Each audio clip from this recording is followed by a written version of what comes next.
Topic है आज हमारा सेकेंड ईयर का फंक्शनिंग ऑफ किडनी। गुर्दे के काम करने का जो तरीका है वो कैसे है, इसको बेटे आज हम जो है वो डिटेल्ड में देखेंगे। बहुत अहम लॉन्ग क्वेश्चन है, बहुत इंपॉर्टेंट टॉपिक है और बहुत आसान सा और सिंपल सा लेक्चर है। बेटा फंक्शनिंग ऑफ किडनी जो है ये क्या है? Kidney filters metabolic waste. जैसे कि हमें पता है कि गुर्दे जो हैं ये आपकी बॉडी का जितना भी मेटाबॉलिक वेस्ट होता है उसको फ़िल्टर करते हैं, जिसमें क्या क्या चीज़ें शामिल हैं। आपके ब्लड के अंदर एक्स्ट्रा वाटर जो होता है उसको निकालते हैं और यूरिन की शक्ल में जो है वो जिस्म से लीव कर देते हैं उसको। The process of urine formation comprises 3 different steps जो हैं नेफ्रॉन में होते हैं, जिसकी मदद से जो है ये सारा प्रोसेस जो है वो कंप्लीट होता है। तो बेटा चलते हैं उन टॉपिक्स की तरफ। ग्लोमेरुलस फिल्ट्रेशन, सेलेक्टिव रीअब्जॉर्प्शन और ट्यूब्यूलर सिक्रेशन। तो ये बेटा 3 अहम स्टेप्स हैं, तीनों सेपरेटली शॉर्ट भी आते हैं, तीनों जो हैं बेटा लॉन्ग में पूछे जा सकते हैं और ये बहुत इंपॉर्टेंट जो है वो आर्टिकल है आज के एतबार से। पहले येलो बॉक्स को देखते हैं किसमें क्या कहते हैं। While doing the excretory function kidney also work as osmoregulatory organ. कहता है एक्सक्रीटरी फंक्शन तो कर ही रही है गुर्दा, लेकिन ये ऑस्मो रेगुलेटरी फंक्शन भी कर रही है, मतलब कि जिस्म के अंदर बैलेंस करके रख रही है ना वाटर का, कितना चाहिए कितना नहीं। Kidney control the salt concentration the body fluid. Kidney जो है वो आप लोगों की साल्ट की कंसनट्रेशन को भी मेंटेन करके रखती है। और body fluid by forming dilute urine, जब ये डिल्यूट यूरिन प्रोड्यूस करती है, लाइक जिसके अंदर बहुत पानी है बाहर निकल जाता है। व्हेन द बॉडी फ्लूइड और हाइपोटोनिक, जब जिसम में वाफर मकदार में पानी मौजूद है तो उस वक्त ये डिल्यूट यूरिन बनाती है। एंड कंसनट्रेटेड यूरिन प्रोड्यूस करती है व्हेन द बॉडी फ्लूइड और हाइपरटोनिक, और जब बॉडी के फ्लूइड जो है वो कह लो कि बॉडी हाइपरटोनिक हुई होती है, डिहाइड्रेशन हुई होती है, तो उस वक्त ये जो है वो कौन सा यूरिन प्रोड्यूस करती है बेटा? उस वक्त ये जो है वो कंसनट्रेटेड यूरिन प्रोड्यूस जो है वो आपकी बॉडी कर रही होती है किडनी में, तो ताकि डिहाइड्रेशन से बचाया जा सके। तो ग्लोमेरुलस फिल्ट्रेट की तरफ चलते हैं। तो पहला स्टेप है यूरिन फार्मेशन का, जो कि बेटा एक फ़िज़िकल प्रोसेस है। ग्लोमेरुलस फिल्ट्रेशन, इसे अल्ट्रा फिल्ट्रेशन प्रोसेस भी कहते हैं और इसे सबसे इम्पोर्टेंट स्टेप माना जाता है गुर्दे के फंक्शन के अंदर, ठीक है। तो first step of the urine formation is the physical process, जिसमें गुर्दा एक्चुअली हमें वर्क करता हुआ नजर आएगा, इसे अल्ट्रा फिल्ट्रेशन भी कहते हैं, क्योंकि यहाँ पे सारा ही चीज़ ने फिल्टर होना है। The afferent arterioles is narrower than the efferent arterioles. तो जो इफ्रियंट आर्ट्रियोल्स होती हैं बेटा, जैसे क्योंकि एफरियंट आर्ट्रियोल एंटर हो रही होती है और आगे जब वो ब्लड कैपिलरीज का बेटा ये यहाँ पे देखो, जब ये एफरियंट आर्ट्रियोल एंटर होती है तो थोड़ी मोटी होती है, जाके जैसे ही जाके बेटा ये बेड बनाती है कैपिलरी का ग्लोमेरुलस के अंदर, तो आगे जाके जब ये इफ्रियंट के अंदर जाती है तो थोड़ी सी ये जो है बारीक हो जाती है, उसका स्ट्रक्चर जो है वो कम हो जाता है। तो जैसे ही बेटा उसका एरिया कम होगा तो वहाँ पे प्रेशर ज़्यादा बन जाएगा, तो ये याद रखिएगा। तो afferent arterioles is narrower than the efferent arterioles due to the difference the blood within the glomerulus capillaries remain under relatively high pressure. जैसे मैंने अभी आपको बताया कि जब एफरियंट आर्ट्रियोल एंटर होंगी तो उनका एरिया ज़्यादा है, और जब इफ्रियंट आर्ट्रियोल बन के निकल रही हैं तो वो जो है वहाँ पे एरिया कम हो जाता है, तो प्रेशर जो है वो क्या हो गया? ज़्यादा हो गया। The high pressure in the glomerulus forces water. यहाँ पे जब प्रेशर इंक्रीज़ होता है तो वो प्रेशर क्या करता है कि वहाँ से फोर्स लगाता है बेटा वाटर को, यूरिया को, ग्लूकोज को, अमाइनो एसिड्स को, विटामिन्स को और बहुत सारे साल्ट जिसमें सोडियम, पोटाशियम, कैल्शियम शामिल है। तो कौन कौन सी चीज़ें जो है जिसके ऊपर प्रेशर डलता है? वाटर पे, यूरिया पे, ग्लूकोज पे, ये सारी चीज़ें आपके ब्लड में शामिल थी, अमाइनो एसिड्स पे, विटामिन्स पे एंड बहुत सारे साल्ट जिसमें सोडियम, पोटाशियम और कैल्शियम शामिल है, from blood into the Bowman capsule. या बोमेन कैप्सूल के अंदर ये प्रेशर बहुत इंक्रीज़ हो जाता है। अबाउट 1/5 तकरीबन 20% ऑफ द बॉडी फ्लूइड का जो पोर्शन है, fluid portion of the blood filter in the Bowman capsule, वो यहीं पे ही फिल्टर हो चुका होता है and is called glomerulus filtrate. और बेटा इसे ग्लोमेरुलस का फिल्ट्रेट कहते हैं। ये याद रखें कि जब एफरियंट आर्ट्रियोल एंटर हो रही है, उसका एरिया ज़्यादा है, अब वहाँ पे ब्लड शामिल है, तो जैसे ही वो बोमेन कैप्सूल में जो नालियाँ हैं वहाँ पे से एरिया कम हो जाता है उन नालियों का, तो वहाँ पे प्रेशर इंक्रीज़ हो गया।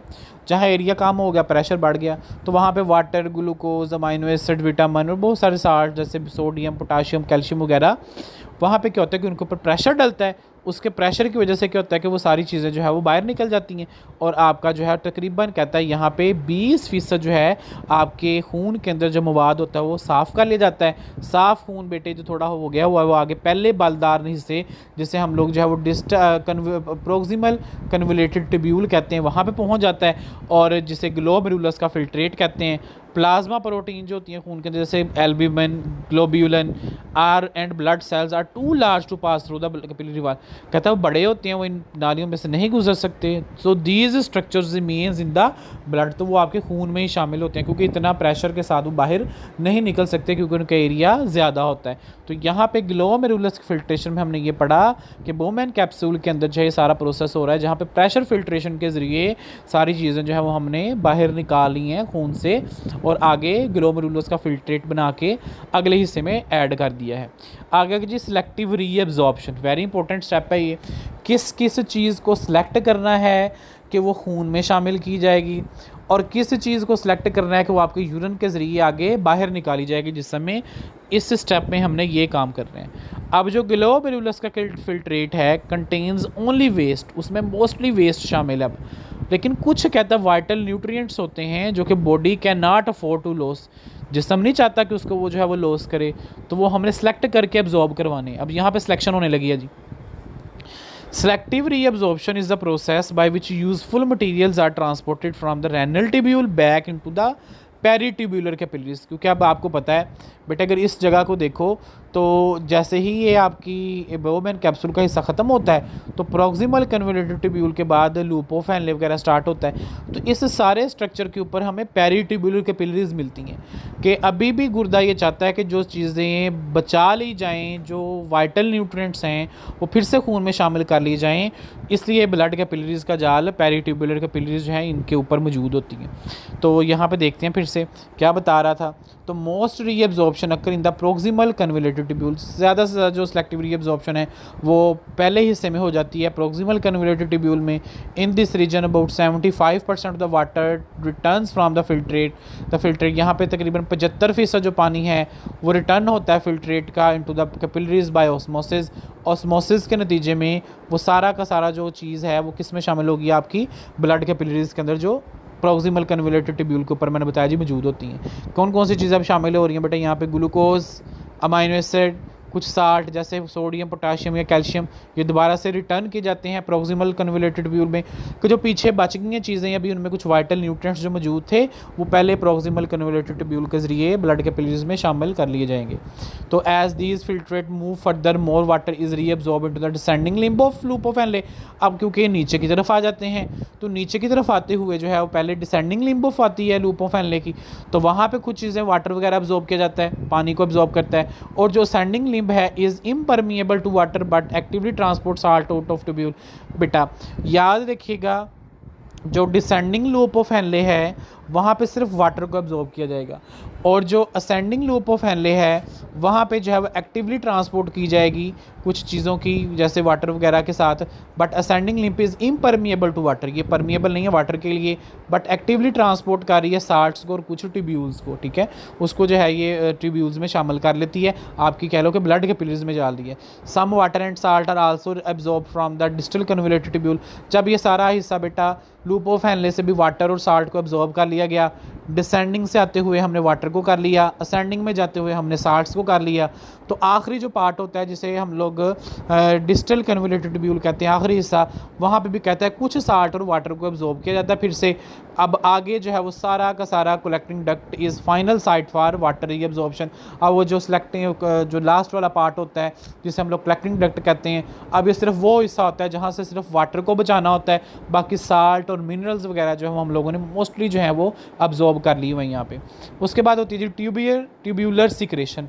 लास्ट पार्ट है बेटा ये आपका इसका फंक्शन किडनी का जिसे ट्यूब्यूलर सिक्रेशन कहते हैं। इसका क्या काम है, ट्यूब्यूलर सिक्रेशन इज़ रिस्पॉन्सिबल या ऑपोजिट टू रीअब्जॉर्प्शन। रीअब्जॉर्प्शन का बिल्कुल ऑपोजिट होगी। इस प्रोसेस में क्या होगा, एपिथेलियल सेल्स जो होते हैं वो डिस्टल कन्वोल्यूटेड ट्यूब्यूल के, डिस्टल कन्वोल्यूटेड ट्यूब्यूल ये वाली ट्यूब्यूल यहाँ पे, तो डिस्टल कन्वोल्यूटेड ट्यूब्यूल बेटा क्योंकि नाली है तो सेल्स की बनी हुई एपिथेलियल सेल्स की, तो कहता है यहाँ पे जो एपिथेलियल सेल्स होते हैं डिस्टल कन्वोल्यूटेड ट्यूब्यूल में वो टेक करते हैं, कुछ रख लेते हैं, किस किस को, सम मिनरल्स को, मटेरियल्स को, जैसे ब्लड के अंदर जो है, and secrets them into the filtrate, और बाकी जो है वो फिल्ट्रेट की शक्ल में आगे भेज देते हैं। सेक्रेटेड सब्सटेंसेस जैसे hydrogen ions, ammonium, potassium ions and various metabolic toxin और ड्रग रेजिड्यू, जैसे कि आपने कोई इंजेक्शन वगैरह लगा हुआ है, जैसे पेंसिलिन है, through tubular secretion of the hydrogen ions in kidney play vital role to maintaining the acid base balance of the blood. तो ट्यूब्यूलर सिक्रेशन बेटा ये जो लास्ट वाला पार्ट है, इसमें यहाँ पे ट्यूबुलर सिक्रेशन होती है, ये जो आपके पास कलेक्टिंग डक्ट है, ट्यूबुलर सिक्रेशन में क्या होगा कि इस जगह पे आप लोगों का जो है वो जो चीज़ें जो है वो जिसम ने आपके ब्लड के अंदर शामिल करनी है वो रखनी है, बाकी सारी जो है वो उसने सिक्रेट कर देनी है, जैसे हाइड्रोजन आयंस हैं, अमोनिया, यूरिया, ये सारा वेस्ट है आपके जिसम का, और कुछ ब्लड ड्रग जो है उसके रेजिड्यू वगैरह जो बच गए हैं, और ये सारे के सारे जो है यहाँ से निकालने हैं हम लोगों ने ट्यूब्यूल से, और ब्लड की पीएच को हमने क्या करना है, मेंटेन करके रखना है। उसके बाद आगे जी एलिमिनेशन ऑफ यूरिन, अब यूरिन बन चुका है, उसको जिसम से एग्जिट करना है। फ्रॉम द कलेक्टिंग डक्ट, जो कलेक्टिंग डक्ट होती हैं, urine flow through the renal pelvis into the ureter.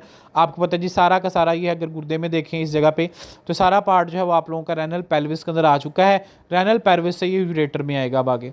तो रेनल पेल्विस से ureter leads to the urinary bladder, ureter जो है वो आपके यूरिनरी ब्लैडर में जाके खुलता है, जो कि मस्कुलर कॉन्ट्रैक्शन होती है, वहाँ पे मसल्स कॉन्ट्रैक्ट करते हैं of the bladder, force urine out of the body, यहाँ पे प्रेशर इंक्रीज करते हैं, जिसकी वजह से यूरिन जो है बॉडी से एक्सक्रीट कर जाता है। अ नॉर्मल एडल्ट, एक नॉर्मल एडल्ट के अंदर तकरीबन 1 से 2 litre of the urine a day, 1 से 2 लीटर यूरिन जो है वो डेली का एक्सक्रीट करता है। This amount is highly variable, ये अमाउंट जो है कहते हैं चेंज हो सकती है, and depend upon several factors, जो डिफरेंट चीज़ों के ऊपर डिपेंड करती है। मोर वाटर और हाइड्रेटेड फ्लूइड्स, अगर ज़्यादा पानी पी रहे हैं, ज़्यादा हाइड्रेट हैं, ज़्यादा वाटर कंज्यूम कर रहे हैं, तो high in the urine output, तो ज़्यादा यूरिन होगा। Diet with the high salt triggers, ज़्यादा नमकीन चीज़ें अगर खा रहे हैं तो water retention and decrease urine production, तो जिसकी वजह से यूरिन की प्रोडक्शन कम होगी और वाटर रिटेंशन होगी बॉडी के अंदर, बल्कि पानी जिसमें ठहरना शुरू हो जाएगा। Physical exercise leads to water loss, physical exercise करने से पानी का लॉस होता है जिसम से, थ्रू रिस्पायरेशन एंड प्रिस्पायरेशन, सांस वगैरह लेने के जरिए और रिस्पायरेशन वगैरह के जरिए, मतलब पसीने के जरिए बहुत सारी चीज़ें निकल जाती हैं, which generally decrease urine volume, जो कि यूरिन के वॉल्यूम को कम कर देती हैं समटाइम। टिडबिट में देखते हैं, कहता है इन हॉट वेदर, गर्म मौसम के अंदर the body loss more water, so sweat, पसीने के से बहुत सारा वाटर लॉस हो जाता है जिसम से, leading to kidney conserve water, जिसकी वजह से गुर्दे जो हैं बहुत सारा पानी बचा के रखते हैं, and produce a smaller volume of concentrated urine, बहुत थोड़ी मकदार में यूरिन प्रोड्यूस करते हैं, जिसे कंसनट्रेटेड यूरिन कहते हैं। तो फंक्शनिंग ऑफ किडनी के बेटा हमने जो 3 स्टेप्स पढ़े हैं, glomerulus, selective reabsorption, tubular secretion, ये भी करेंगे, और लास्ट पे स्टेप है कि यूरिन फार्मेशन कैसे होती है, कि वो पेल्विस में सारी कलेक्टिंग डक्ट्स ओपन होती हैं, पेल्विस से कहाँ पे आती हैं, यूरेटर में, यूरेटर से यूरिनरी ब्लैडर में, और यूरिनरी ब्लैडर से वो फिर एग्जिट कर जाती हैं। मिलते हैं बेटा नेक्स्ट लेक्चर में, तब तक के लिए अल्लाह हाफिज़।